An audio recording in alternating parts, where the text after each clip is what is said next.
बिहार में राजपूत नेताओं में सबसे बड़ा नाम आनंद मोहन।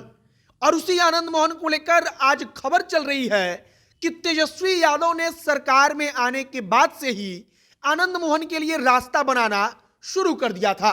और अब मुख्यमंत्री भले ही नीतीश कुमार हैं, लेकिन आनंद मोहन जेल से बाहर आ रहे हैं। बताया जा रहा है कि इस साल 26 जनवरी को आनंद मोहन की रिहाई हो जाएगी। और कहा जा रहा है कि नीतीश कुमार की कैबिनेट ने इसका फैसला लिया। आपको याद होगा कि 3 जनवरी को मुख्यमंत्री नीतीश कुमार ने अपने कैबिनेट की बैठक बुलाई थी और उस बैठक में कैदियों को छोड़ने वाले परिहार पर मुहर लगाई गई।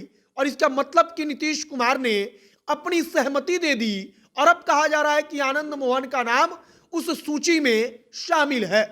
आनंद मोहन का राजपूत नेता के तौर पर जेल से बाहर निकलना कितना महत्वपूर्ण है और तेजस्वी के लिए इतना महत्वपूर्ण क्यों है, आगे हम आपको सब कुछ बताएंगे। जिस आनंद मोहन को नीतीश कुमार कई साल पहले ही छोड़ सकते थे, लेकिन फिर भी नीतीश कुमार ने नहीं छोड़ा। और आज आखिरकार तेजस्वी यादव ने नीतीश कुमार से ऐसा क्या कह दिया कि नीतीश कुमार आनंद मोहन की रिहाई का रास्ता खुद साफ कर रहे हैं।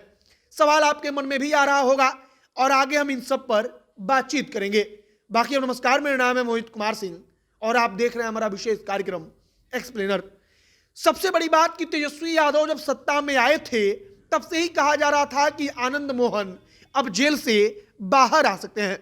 और आनंद मोहन जेल से बाहर क्यों आ सकते हैं, तो आनंद मोहन के बेटे चेतन आनंद इस वक्त राष्ट्रीय जनता दल के विधायक हैं और कहा जाता है कि तेजस्वी यादव से इनके रिश्ते बेहद अच्छे हैं।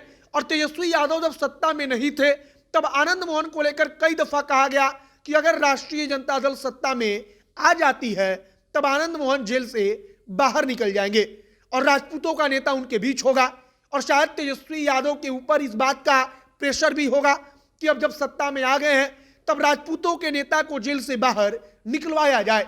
और उसी के बाद से लगातार आनंद मोहन की रिहाई को लेकर चर्चा चलती रही, लेकिन अब एक तारीख भी गिनाई जा रही है और कहा जा रहा है कि इस साल के 26 जनवरी को राज्य सरकार आनंद मोहन की फाइनली रिहाई कर देगी। दरअसल आप इस बात को समझिए कि आनंद मोहन उम्र कैद की सजा काट रहे हैं और आनंद मोहन 14 साल से ज्यादा वक्त जेल में गुजार चुके हैं।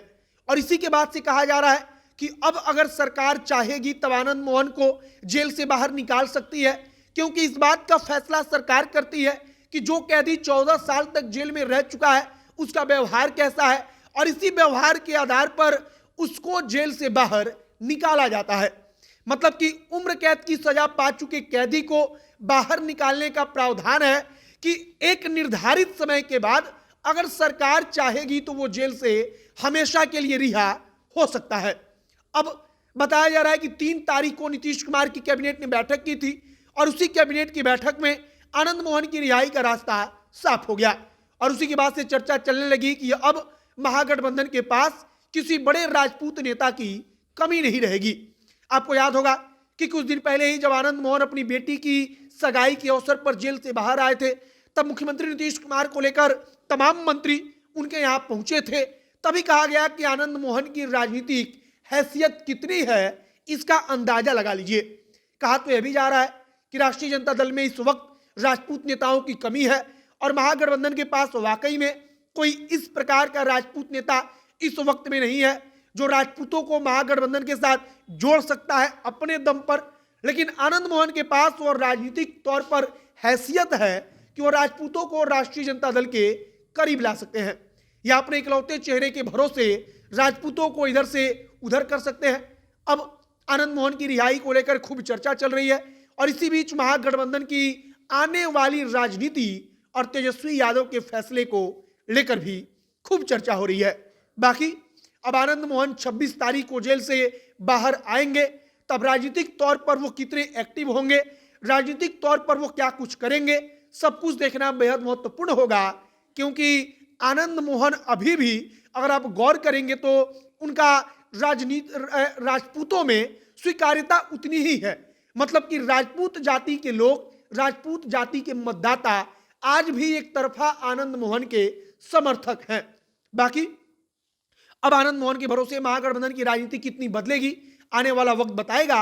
आगे जो कुछ नया अपडेट, जो कुछ नई जानकारी आएगी, सब कुछ हम आप तक पहुंचाएंगे।